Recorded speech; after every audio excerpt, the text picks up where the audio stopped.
Welcome back. Thank you very much. Now we are pleased to introduce and have with us Senator Kel Seliger, who was first elected to the Texas Senate in 2004. He represents Senate District 31, which spans 37 counties from the Panhandle down to the Permian Basin and includes Amarillo, Midland, Odessa, and Big Spring. Born in Amarillo and raised in Borger, Senator Seliger is a graduate of Borger Public Schools and Dartmouth College and spent 35 years in the steel industry. Senator Seliger currently serves as the Vice Chair for the Senate Transportation Committee and sits on Senate committees for Health and Human Services, Natural Resources and Economic Development, Veteran Affairs and Border Security, and Nominations.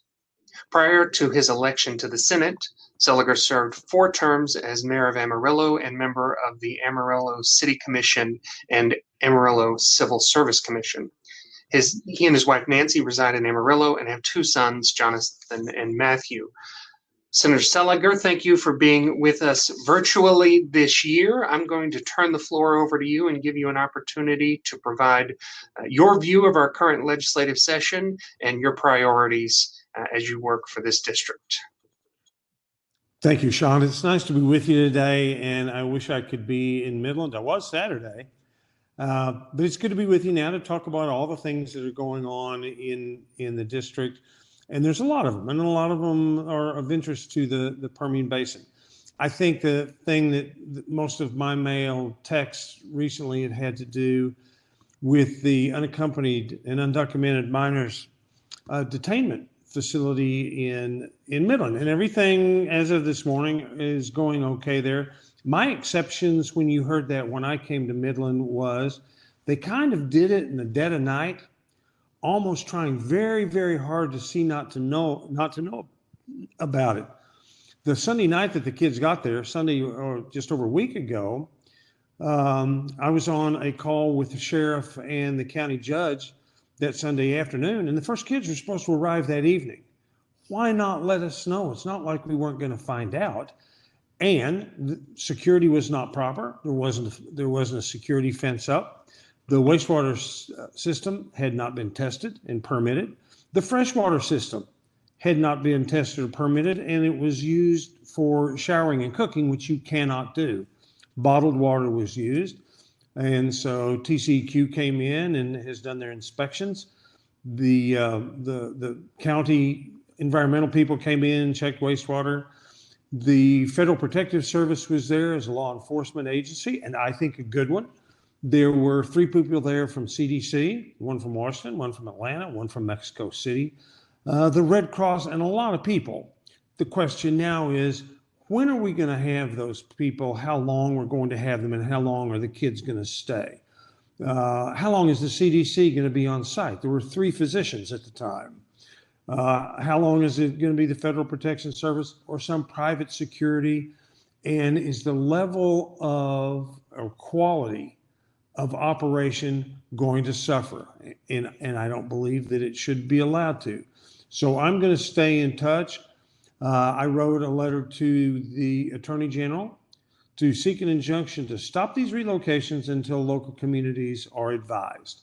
I've sent a letter to Governor Abbott, and he and I talked on the phone Sunday. He knew about it, to ask him to tell the operators that the state of Texas would like to come in with our environmental people, Department of Public Safety, at regular intervals.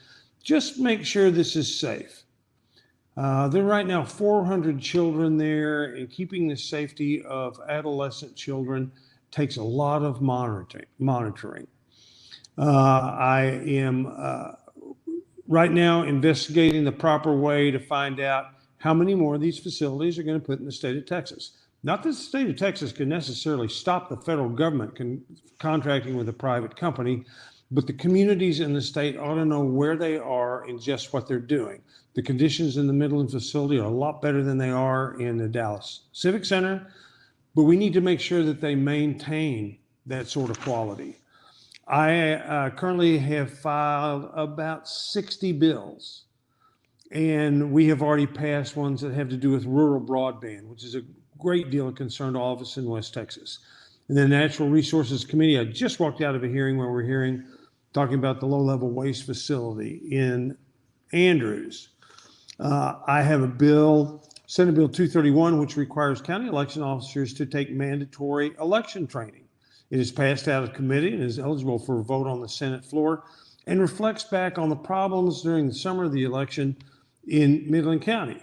And that after the Secretary of State came in and monitored things, you'll notice last fall, everything went very well in Midland County, and election officials did a good job. I have a bill that will allow students to be excused for the day to go obtain their driver's license or permit. And this is important because once they get the driver's license permit, maybe they can drive to school. And we've had this issue come up, and we've had it come up in Midland County and in Ector County because of long waits that we can have for people in line. I'm afraid that some kids are going to do it anyway and miss school, and there'll be no awareness of it, and we ought to do better than that. I will receive a hearing soon on Senate Bill 671, which permits charitable organizations a property tax exemption for providing housing to homeless individuals. This comes from a situation in Midland, so it extends the bracket to the city of Midland. Hopefully it will help the Fields Edge, which is an example. You folks can tell me what you think.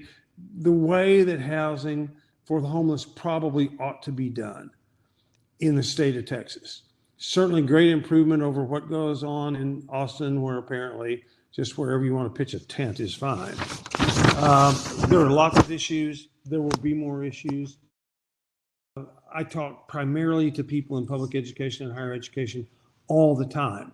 We're getting close to considering the budget, and we always have issues, and sometimes they seem like small issues, but they're not. Like yesterday, we spent part of our day working to ensure full funding for the Southwest College for the Deaf at Howard College in Big Spring. Very, very few institutions like that, maybe only about two in the country. It's not a lot of funding, but it's very, very important. If you've never seen it, they do an extraordinary job, like they did an extraordinary job at most things in Howard College. Community colleges continue to be a bright spot, even in COVID and things like that. And between Howard College and College and Odessa College, they come bigger, but they don't come any better. And I'm particularly proud of that. I've been in touch with county judge and the police chief and the mayor to talk about the detainment facility. I'm monitoring it very carefully. Like I say, I was first told I would not be allowed in. And I told them I was going to come anyway. And they thought this probably isn't worth the hassle. And the job they were doing, it wasn't worth the hassle. But I will go back periodically to ensure that they do that kind of job, hopefully with people from DPS, Sheriff's Office. I've been there with your district attorney. Ms. Nadolf was very, very picky in the things that she wanted to see, because if those kids do anything bad, and you've got 14 to 16-year-old kids, that if they commit a crime, it will be a state crime, and it will be up to Midland County to address that situation, and it should not be at the cost to Midland County. Been one case of diabetes, and the young man went to the hospital, and the Office of Refugee Relocation paid for it, as they should. 10% of the kids there have tested positive for COVID. They are quarantined, and I think pretty effectively, in one-bed rooms there that have TVs. They have bathroom facilities. The other rooms have 2 beds. They have TVs and bathroom facilities. And they, as I pointed out to one of the Midland TV stations, they are adequate lodging right now. Nobody on this call would really like to live there, but it probably is a lot better than what the kids were doing before they got to Midland. And it's a lot better, I think, than the Dallas facility, though it's adequate for what it's being done. My question is now, when are these kids leaving? Under what circumstances will they be leaving? Will they really be delivered to family members in this country, or will they be delivered to cartel members and child traffickers? And I'm terribly, terribly concerned about that. because, quite frankly, when it comes to the situation and communicating to us what the disposition of those kids are, Department of Homeland Security has been remarkably silent or inaccurate, and that concerns me. When they say the border is closed, it's not the truth, because they're having to put another, I don't know, 800 to 1,000 kids in Pecos. There are 3, 4, 5 more facilities that could be available. How many of those the Office of Refugee Relocation intend to use? At the very least, let us know. And now I'll address questions or anything y'all want to talk about. Thank you, sir. Preferably my new grandchild, who is on the way, will be here in May, and I will certainly accept questions for those. Well, congratulations on your upcoming additional grandchild. And I know how exciting that must be for you and your wife. We've gotten some great questions and some information on higher education, and in particular, the Permian Basin and your district not only has community colleges in the Panhandle, but as well as Midland, Odessa, and Howard College in Big Spring. Can you talk a bit about the sort of the place that community colleges have, and what might be going on with funding, and sort of how we're going to look at that through this session? The state of higher education, particularly community colleges and universities, and particularly Midland College and Odessa College, University of Texas Permian Basin, and Howard College, is genuinely excellent. Not only excellent, but with a continuing effort to get better all the time. I talk to Dr. Williams Odessa frequently and see President Thomas, pretty frequently. President Woodley at UTPB is always in touch, and they're doing a great job. Funding always depends upon the budget. All the news that we've gotten in the 30 days about our budget is really good. From what was projected to be a $4 billion deficit, it went to a $1 billion deficit. Now it's almost even with the base budget, or the budget that we're carrying over. Is there going to be a lot of additional money? No, but it doesn't look like we're going to have the budget cuts that we were mostly concerned about. The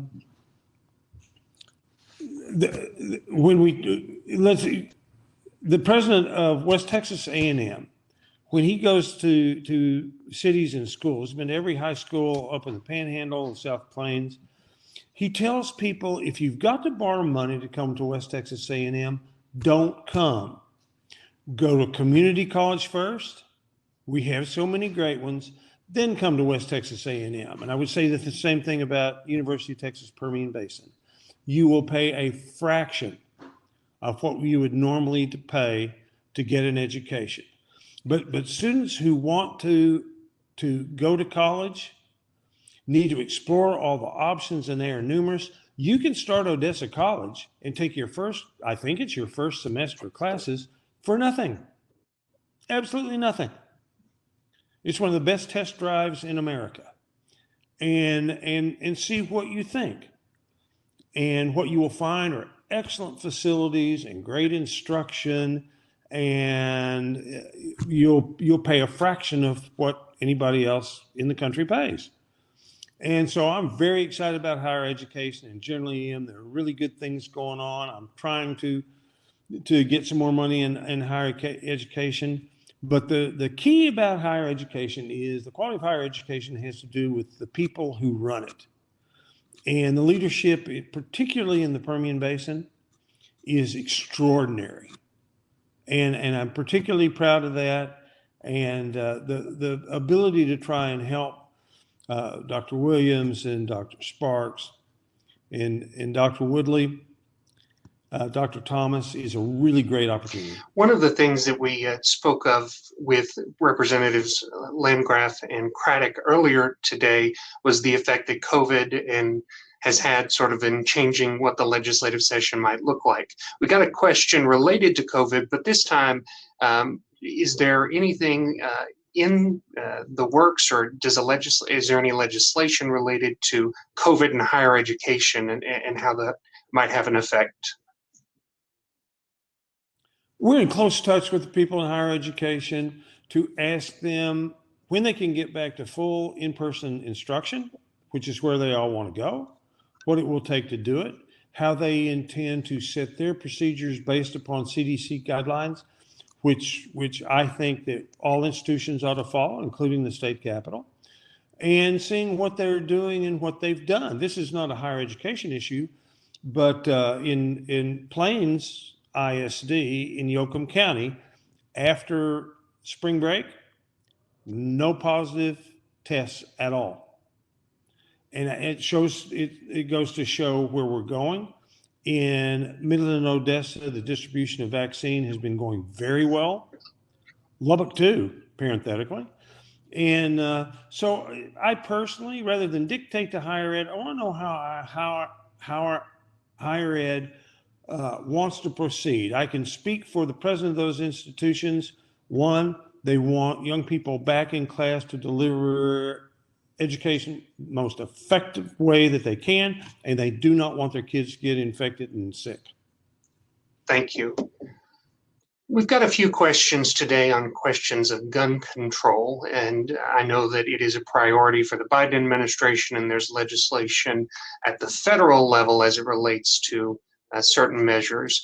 However, I'd like to hear your perspective as it comes to if there's anything in the Texas legislature in this legislative session related to any background checks or any sort of measure that might curb the sale of weapons or that might, particularly background checks. We've gotten several questions about that. I don't believe there are any state background checks.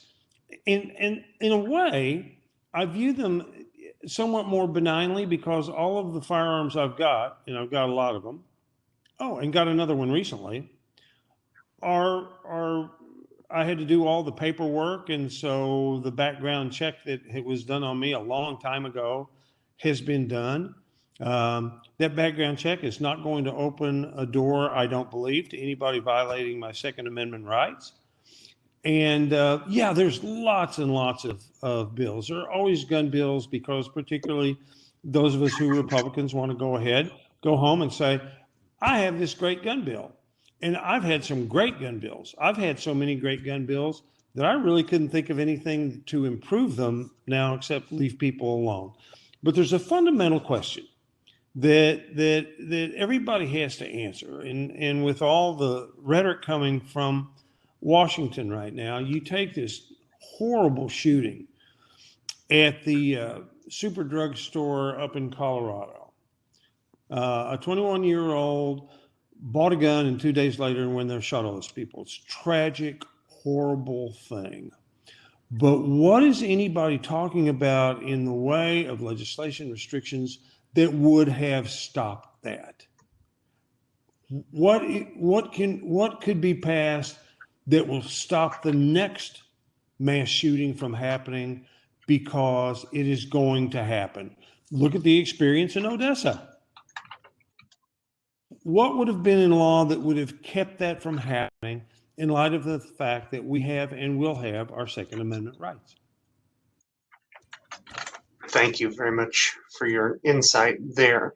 We've also gotten a question on some federal dollars that were available through, I believe, ESSER 2, ESSER 3, federal funds allocated for school districts. Do you have any information on that status? Or I do, Sean, but it's a little bit sketchy. Yes, we're going to get some money. It may go to the several $billion. I believe some of it will be earmarked for education, and that's where it will go. It's going to have a lot of strings attached. My understanding is no capital expenditures and some things like that. So how do we best do it? So it goes to instruction and quality of instruction and things like that. Somebody wrote me a letter and said, all the money coming from the federal government is for education. That is not, will not be true. But a lot of it will be, I think. We don't know when it's going to get here. I don't think it will be in time to get into this budget, but it might. And in which case, we ought to pass probably an addendum to our budget that says when the money does get here, that probably the best thing would be for the governor to call us in special session and do a special budget, because hopefully it'll be several $billion. I think my impression is that's what I would do at this moment, knowing no more than I do.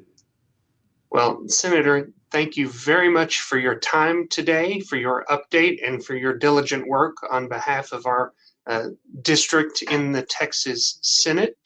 And once again, thank you for your time, and we look forward to speaking to you again, and hopefully in Austin in 2023. I will look forward to it, and you can call anytime. Thank you, sir. Thank you.